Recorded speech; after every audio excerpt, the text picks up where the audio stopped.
কুরবানি যে আমরা করি, গরু ছাগল কুরবানি দেই, আমরা তো ফিলিংসই বুঝি না যে আসলে আমরা কি করতেছি, কেন করছি, কার স্মৃতিতে করছি, না করলে কি হতো। কারণ এখানে সবচেয়ে বড় কথা ছিল নিজের জীবন কুরবানি করা, নিজের জীবনটা কুরবানি করা।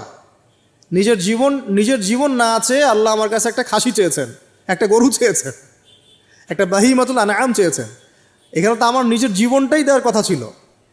ওটা না নিয়ে আল্লাহ পাক বলেছেন যে বাহিমাতুল আনআম একটা দিলেই হবে, তোমার কাছে ওটার গোশতও চাই না, চামড়াও চাই না, কিছুই চাই না, তাকওয়াটুকু চাই।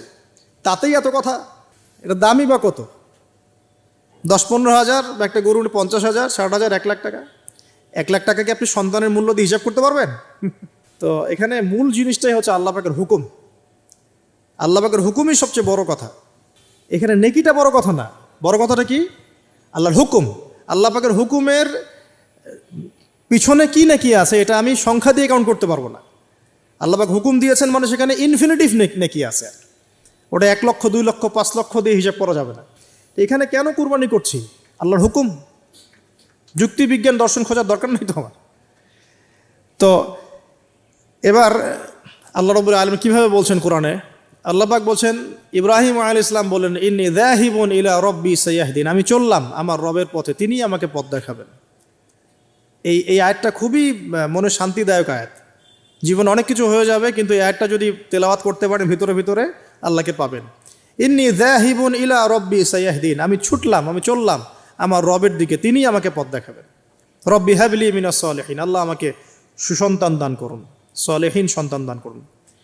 ফাবাশশারনাহু বিগুলামিন হালিম, আল্লাহ বলছেন আমি তাকে সহনশীল সন্তান দান করলাম, সহনশীল সন্তান দান করলাম। এবার ফালাম্মা বালাগা মাআহু সা'য়া, এবার যখন বাচ্চাটা বাবার সাথে দৌড়াদৌড়ি করা শিখলো, মানে এই যে 10, 12, 14 বছর বয়স, এই সময় বাচ্চাগুলো আরও বেশি আকর্ষণীয় হয়। শেষ বয়সের বাচ্চা, এত দোয়া করার পরে একটাই বাচ্চা, একটাই ছেলে, শেষ বয়সের, কেবল বড় হচ্ছে, বাবার সাথে মানে দৌড়াদৌড়ি করতে শিখছে, সন্তানের প্রতি বাবার ভালোবাসা আরও গাঢ় হচ্ছে। আল্লাহ পাক তখনই পরীক্ষা নিলেন, যাতে দেখতে চান আল্লাহ পাক আমার ভালোবাসা বেশি না তোমার সন্তানের প্রতি ভালোবাসা বেশি। সন্তানকে পেয়ে আবার আমাকে ভুলে যাওনি তো? সুবহানাল্লাহ, সুবহানাল্লাহ। এবার ফালাম্মা বালাগা মাআহু সা'য়া, যখন সন্তান ছোটাছুটি করা শুরু করলো, দৌড়াদৌড়ি করতে শিখলো, ক্বালা ইয়া বুনাই, ইব্রাহিম আলাইহিস সালাম বলছেন, হে আমার সন্তান, ইন্নী আরা ফিল মানামি আন্নী আযবাহুকা, আমি আমার স্বপ্নে দেখেছি আমি তোমাকে জবাই করছি। এই কথাটা কিন্তু তিনি গিয়েই তাকে বলেন নাই। তিনি সন্তানকে নিয়ে হাঁটছেন হাঁটছেন হাঁটছেন, কাবাঘর থেকে প্রায় 8 কিলোমিটার দূরে চলে গেছেন, যেখানে কুরবানি করি মিনা প্রান্তরে 8 কিলোমিটার দূরে চলে গেছেন। সেখানে গিয়ে তিনি বলছেন যে বাবা আমি স্বপ্ন দেখেছি আমি তোমাকে জবাই করছি। আগে কিন্তু বলেন নাই যে আমি স্বপ্ন দেখেছি তোমাকে জবাই করছি, চলো আমার সাথে। জেনে ইসমাইল আলাইহিস সালাম জেনে শুনে যাননি ওখানে যে আমাকে ওখানে গিয়ে জবাই করবে আব্বা, অ্যাটেম্প্ট নিবে। তিনি আগে জানতেন না, ইসমাইলও আগে জানতেন না। যখন তাকে নিয়ে গেছেন ওই স্পটে নিয়ে গেছেন যে যেখানে জবাই করবেন বা মনস্থ করেছেন, ওইখানে গিয়ে তিনি বলছেন যে ইন্নী আরা ফিল মানামি আন্নী আযবাহুকা, বাবা আমি স্বপ্ন দেখেছি আমি তোমাকে জবাই করছি। ফানজুর মাযা তারা, তোমার রায় কি আমাকে বলো, তুমি কি ভাবছো আমাকে বলো। যেমন বাবা আর যেমন বাবা তেমন সন্তান হচ্ছে এখানে বড় কথা হবে, যেমন মা তেমন সন্তান।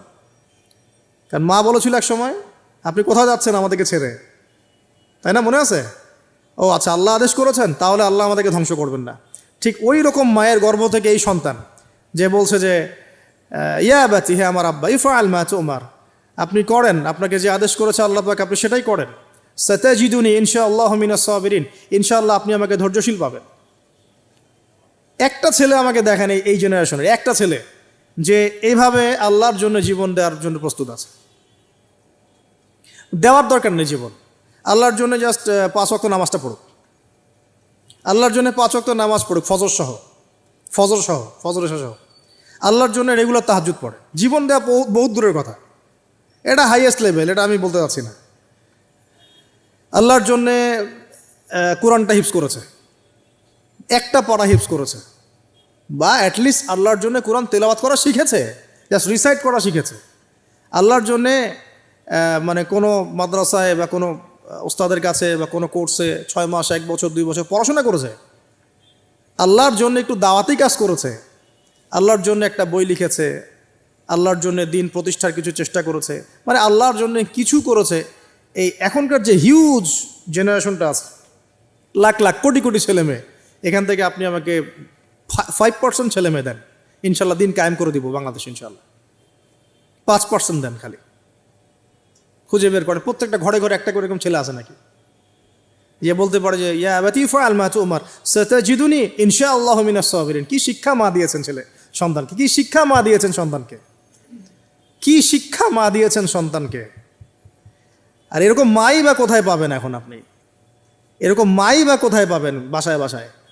সব স্টার জলসা জি বাংলা মা এখন, হ্যাঁ ঘরে ঘরে এগুলা মা সব এখন, স্টার জলসা মা, জি বাংলা মা, হলিউড বলিউড ঢালিউড সব ভর্তি। এদের তো মানে কি, এদের জীবনটাই পাশবিক, এদের জীবনটাই পাশবিক। এমন মাদেরকে স্ত্রীদেরকে আমরা ঘরে নিয়ে আসতেছি যে স্বামীর হায়াত কমায় রেখে দিচ্ছে একেবারে, সারাদিন দুনিয়া দুনিয়া দুনিয়ার দুনিয়া। তো হাজারের মতো মা ছাড়া কি ইসমাইলের মতো জেনারেশন আসবে কিনা বলেন দেখি? হাজেরা আলাইহিস সালামের মতো মা ছাড়া ইসমাইলের মতো জেনারেশন সম্ভব?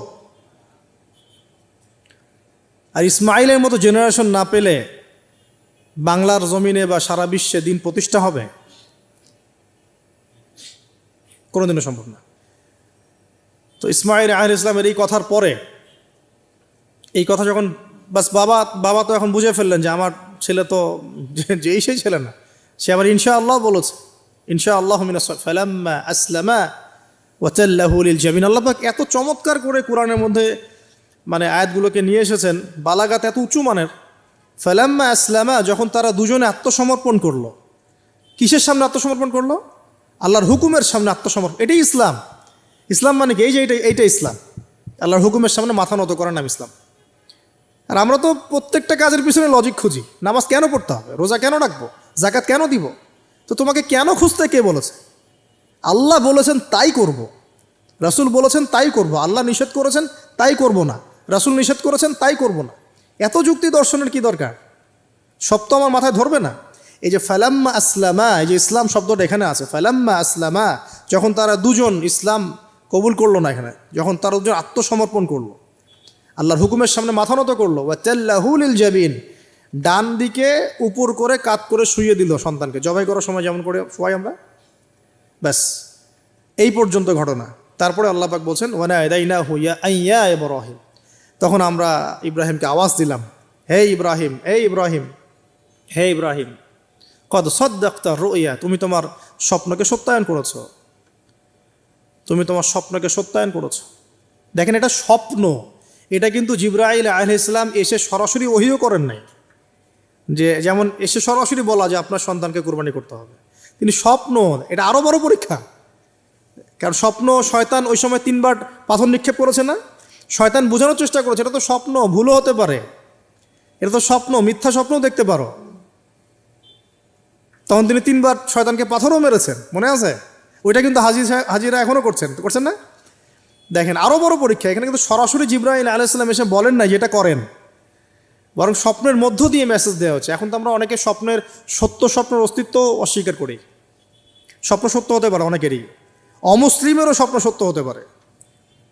ইউসুফ আলাইহিস সালামের ওই 2 বন্দী মুসলিম ছিলেন না যারা স্বপ্ন দেখেছিলেন যে আমার মাথা থেকে রুটি খেয়ে ফেলা হচ্ছে, আমি শরাব পান করাচ্ছি, তারা কিন্তু মুসলিম ছিলেন না। ওই রাজাও মুসলিম ছিল না যে রাজা স্বপ্ন দেখেছে দুর্ভিক্ষ হবে। তো স্বপ্নের সত্যতা আছে, তবে সেটা সত্য স্বপ্ন একরকম, মিথ্যা অলিক স্বপ্ন আরেক রকম। আর নবীগণের স্বপ্ন কি হয়? ওয়াহি হয়। নবীগণের স্বপ্ন এক প্রকার, ওয়াহি হয়। এবার যখন পাশ ফিরিয়ে দিলেন, আল্লাহ পাক ডাকলেন, ফানাদাইনাহু ইয়া ইব্রাহিম কদ সাদ্দাকতা রুইয়া, আপনি আপনার স্বপ্নকে সত্যায়ন করেছেন। কদ সাদ্দাকতা রুইয়া, এটা ছিল আল্লাহর পক্ষ থেকে একটা বড় পরীক্ষা। ওয়াফাদাইনাহু বিযিবহিন আযীম, এখানে আসছে এটা, ওয়াফাদাইনাহু বিযিবহিন আযীম। এরপর আল্লাহ পাক সেখানে একটা মহান কুরবানি দিলেন। এই যে আমাদের কুরবানির সুন্নত আসলো, ওয়া তারাকনাহু লিল আখিরিন, এবং পরবর্তীদের জন্য এই সুন্নতটাকে আমি রেখে দিলাম। সুবহানাল্লাহ, মানে কিয়ামত পর্যন্ত এখন এই সুন্নত থাকবে ইনশাআল্লাহ। কদ সাদ্দাকতা রুইয়া ইন্না কাযালিকা নাজজিল মুহসিনিন, ইয়াউল মুবিন। হ্যাঁ, ওয়াফাদাইনাহু বিযিবহিন আযীম ওয়া তারাকনাহু লিল আখিরিন সালামুন আলা ইব্রাহিম। এবার শেষে আসছে ইব্রাহিম আলাইহিস সালামের প্রতি শান্তি বর্ষিত হোক, সালামুন আলা ইব্রাহিম। আমরাও বলি সালামুন আলা ইব্রাহিম আলাইহিস সালাম। এবার পরীক্ষায় পাস, আল্লাহ রাব্বুল আলামিন সব পরীক্ষায় যখন ইব্রাহিম আলাইহিস সালাম পাশ করে গেলেন তখন তাকে জাতির পিতা ঘোষণা করলেন। মনে আছে? ওয়াইদ ইবতালা ইব্রাহিম রাব্বাহু বিকালিমাত, যখন আল্লাহ রাব্বুল আলামিন ইব্রাহিমকে বহু পরীক্ষা করলেন, অনেকগুলো পরীক্ষা করলেন, যখন ফালাম্মা আতাম্মাহুন্না, যখন তিনি পরীক্ষায় উত্তীর্ণ হয়ে গেলেন তখন আল্লাহ পাক বলছেন ইন্নী জাইলুকা লিন-নাসি ইমামা, আমি তোমাকে পুরো মানব জাতির ইমাম বানিয়ে দিলাম। সুবহান। এখান থেকেই আমরা বলছি যে তিনি হচ্ছেন পুরো মুসলিম উম্মার কি জাতির পিতা। এবার আসেন পরীক্ষা শেষ, পুরস্কার লাগবে। পুরস্কার কি? পুরস্কার হচ্ছে এখন ছেলে আর বাবা মিলে এখন কাবা ঘর বানাও তোমরা। সুবহানাল্লাহ, কত বড় সম্মান! আল্লাহ পাকের ঘর নির্মাণ করো বাবা ছেলে মিলে, বাস ছেলে বাবা মিলে কাবা ঘর নির্মাণ করছে। দেখেন এই স্মৃতিটাও কত মধুর, ছেলে বাবা মিলে কাবা ঘর নির্মাণ করছে, চিন্তা করে দেখেন। হ্যাঁ, ওয়াতাহির বাইতি লিত-তাইফিনা ওয়াল আকিফিনা ওয়া রুকআইস সুজুদ, আমার এই ঘরটাকে কি করো, পবিত্র রাখো, তাওয়াফকারীর জন্যে, ইতিকাফকারীর জন্যে, নামাজ পড়বে যারা। এখনও সেটা চলছে, কিন্তু এখনও চলছে। এরপরে বানানো শেষ, তখন দুজনে দোয়া করছেন রব্বানা